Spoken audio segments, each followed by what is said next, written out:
Dari siapa-siapa yang ya keluar masuk di wilayah kita. Persoalan pertama, suatu kalau orang bilang Assalamualaikum warahmatullahi wabarakatuh. Perkenalkan, saya Kapten Eka Septiawan Nasution. Saya pasti intel. Kemudian rekan-rekan saudara sebangsa dan setanah air yang hadir pada saat ini. Tadi komandan sudah menjelaskan kita sebagai bangsa, berarti penyakitnya adalah paham radikal. Paham radikal inilah penyakitnya.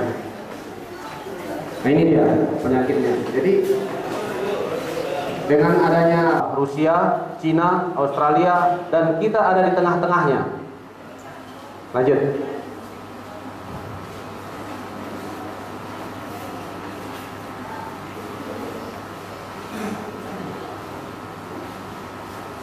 Ini kalau nggak salah, ini adalah teori Robert Malthus bahwa yang namanya manusia itu akan berkembang terus, mengalami pertumbuhan sementara sin, so, lar, itulah dia energi fosil.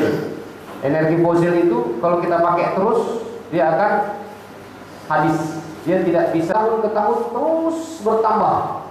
Yang mana bumi itu sendiri hanya mampu menampung manusia sebanyak 3-4 miliar konflik kepentingan.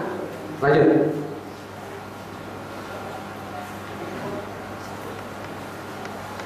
Matahari sepanjang tahun tetap bersinar sehingga dia dapat memproduksi pangan secara terus-menerus. Sementara yang tinggal di Eropa, jadi sumber makanan dan air ini akan menjadi faktor utama terjadinya konflik. Tanaman pada saat musim panas. Lanjut.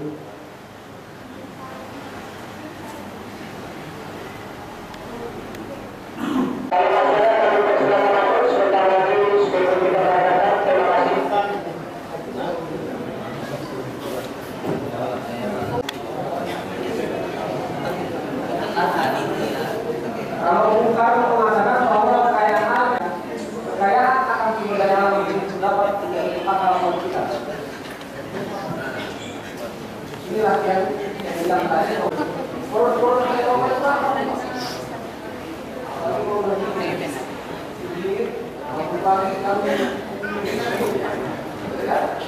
Ayo. Dia berkompetisi karena banyak mempertemukan ruang. Kenapa? Ruang ini akan diperebutkan dengan manusia.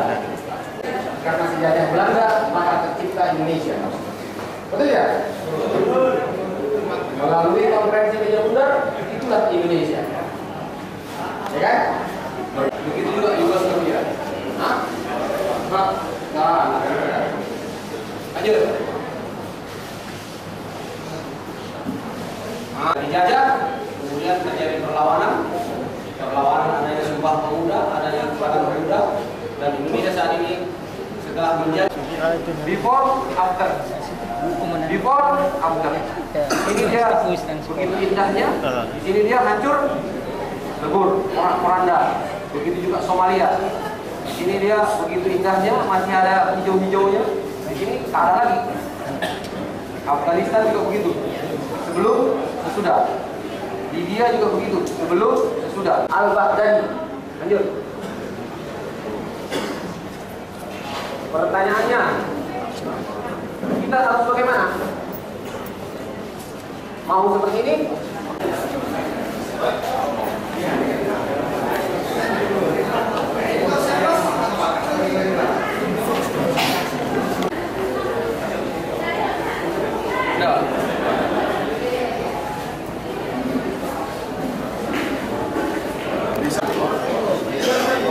Jauh dah, jauh.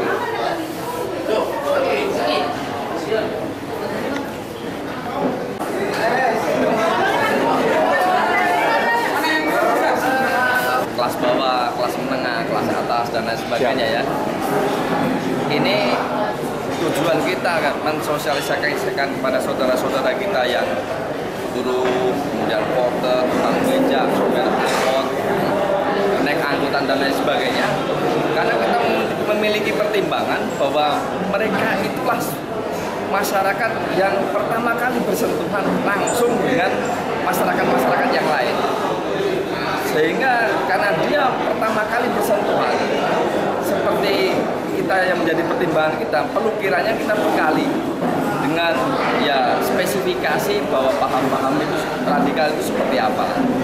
Dan selanjutnya juga perlu kita membekali mereka, karena mereka juga karena yang pertama kali bersentuhan, mereka juga termasuk dalam kelompok rawan yang akan terprovokasi atau terpengaruh dengan paham radikal tersebut. Ini korban pertama ya? Nah, karena kan yang pertama kali bersentuhan. Iya. Jadi ada dua maksud kita. Yang pertama, karena mereka pertama kali bersentuhan dengan masyarakat itu sebagai identifikasi awal. Dia harus memiliki kemampuan untuk mengidentifikasi awal. Kemudian yang kedua, membekali mereka sehingga tidak terpengaruh atau terprovokasi dengan paham-paham tersebut. Kalau yang misalnya level-level mungkin yang di pemerintahan dan lain sebagainya, saya yakin dan percaya mereka paling tidak sudah memiliki pengetahuan lah tentang itu. Namun kadang-kadang kita lupa bahwa masih ada kelompok-kelompok lain yang kurang memiliki pengetahuan sehingga perlu dibekali. Nah, seperti itu kita tujuannya. Menyoal kerawanan radikal di Karimun sendiri, kondisinya seperti apa? Nah, pada dasarnya untuk Karimun ini termasuk kabupaten yang atau daerah yang kondusif. Indikasi kelompok-kelompok radikal dan lain sebagainya sudah kita petakan, sudah kita mapping dan tidak terlalu banyak apabila dibanding dengan daerah lain. Namun demikian kan lebih baik mencegah daripada mengobati. Karena kalau sudah parah itu biasanya kos yang harus kita keluarkan lebih besar dan korban yang terdampak pasti jauh lebih besar. Sehingga kita lebih cenderung melaksanakan pencegahan seperti itu. Jadi sasaran sosialisasi untuk berikutnya ini ada ke masyarakat mana lain? Nah, sebenarnya ini sudah kedua kali kita pada kelompok-kelompok yang kira-kira kita anggap rawan. Pada saat pertama adalah kita ke lapas. Pada saat kita pertama, karena kita tahu bahwa pergaulan orang-orang atau saudara-saudara kita yang di lapas ini kan sangat luas, sangat rawan bergaul dengan ya kelompok-kelompok tersebut. Sehingga kita ikut bekali, kita isi dengan wawasan kebangsaan.